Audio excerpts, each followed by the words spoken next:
Assalamualaikum warahmatullahi wabarakatuh. Saya Hikmalila Firhada, mahasiswa dari Perbankan Syariah Fakultas Agama Islam Universitas Muhammadiyah Profesor Dr. Hamka. Pada kali ini, saya ingin berbicara mengenai manajemen resiko tentang resiko imbal hasil dan juga resiko investasi dalam bank syariah. Pada dasarnya, kehidupan itu merupakan sebuah resiko, karena hidup adalah sebuah tantangan yang harus dihadapi. Dan seperti yang kita ketahui bahwa hidup itu penuh dengan ketidakpastian.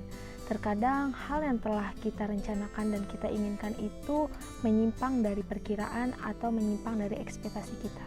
Secara umum, resiko itu diartikan sebagai keadaan yang dihadapi oleh seseorang ataupun perusahaan yang di dalamnya itu terdapat kemungkinan yang merugikan. Kegiatan yang mengandung kerugian tersebut harus diselesaikan. Kenapa? Agar tidak menimbulkan kerugian yang lebih lanjut atau kerugian yang fatal. Dan untuk menyelesaikan atau menangani resiko tersebut, maka kita harus melakukan dengan adanya manajemen resiko. Kemudian, terdapat beberapa jenis-jenis resiko di perbankan syariah, yaitu terdapat resiko kredit, resiko pasar, resiko likuiditas, resiko operasional, resiko hukum, resiko reputasi, resiko strategis, resiko kepatuhan, resiko imbal hasil, dan juga resiko investasi. Manajemen resiko itu merupakan aktivitas yang utama dari suatu bank atau lembaga intermediasi yang bertujuan untuk menghilangkan atau mengurangi dampak resiko. Kemudian, manajemen resiko itu dilakukan melalui proses identifikasi resiko, evaluasi dan pengukuran resiko, serta pengelolaan resiko. Di dalam perbankan syariah, sistem manajemen resiko di bank-bank itu terdapat beberapa proses, antara lain identifikasi resiko, risiko dan kuantifikasi modal, mengumpulkan atau mengelompokkan resiko yang sama, kontrol sebelumnya, serta pemantauan resiko. Maka dari itu, setiap bank itu harus membangun sistem manajemen resiko yang sesuai dengan fungsi dan kompleksitas bank, serta menyediakan sistem organisasi manajemen resiko pada bank sesuai dengan kebutuhan agar mencapai pertumbuhan bisnis yang berkelanjutan.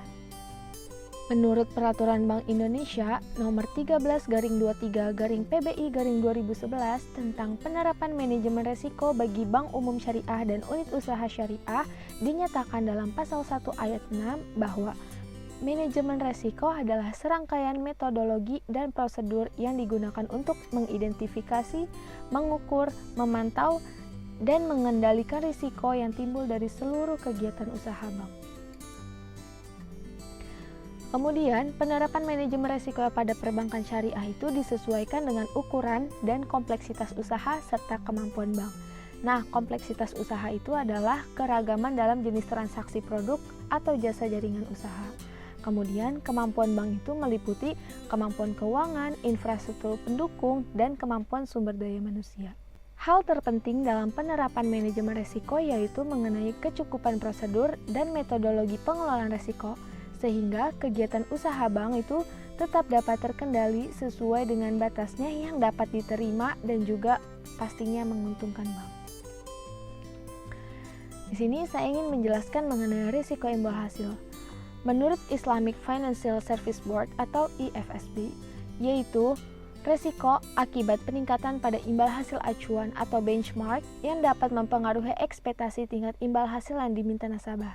Menurut Peraturan Bank Indonesia, risiko imbal hasil merupakan risiko akibat perubahan tingkat imbal hasil yang dibayarkan kepada nasabah karena terjadi perubahan tingkat imbal hasil yang diterima bank dari penyaluran dana, yang dapat mempengaruhi perilaku nasabah dana pihak ketiga bank yang disebabkan oleh perubahan ekspektasi tingkat imbal hasil yang diterima dari bank syariah. Nah, perubahan ekspektasi itu disebabkan oleh faktor internal dan juga faktor eksternal. Faktor internal itu misalnya seperti menurunnya nilai aset bank, dan sedangkan faktor eksternal itu misalnya seperti naiknya return yang ditawarkan oleh bank lain. Contoh dari resiko imbal hasil yaitu pertama, bank memberikan imbal hasil dana yang lebih kecil dibandingkan bulan lalu, karena beberapa debiturnya itu mengalami penurunan kualitas pembiayaan. Contoh yang kedua, bank mengambil kebijakan untuk meningkatkan tingkat imbal hasil dana untuk mempertahankan nasabah deposan besar yang berpotensi kepada bank lain. Nah, di dalam manajemen resiko imbal hasil, bank syariah itu harus memiliki sistem yang tepat untuk identifikasi dan pengukuran faktor yang bisa meningkatkan resiko imbal hasil tersebut. Nah, bank syariah itu harus menggunakan teknik neraca untuk meminimalisir exposure dengan menggunakan strategi yang pertama itu strategi menentukan rasio laba pada masa depan dibandingkan dengan ekspektasi kondisi pasar. Strategi yang kedua, mengembangkan instrumen baru yang sesuai dengan syariah. Dan strategi yang ketiga itu bisa dengan menerbitkan sekuritas tranches yang sesuai dengan aset yang diizinkan dalam ketentuan syariah. Kemudian saya ingin menjelaskan mengenai risiko investasi.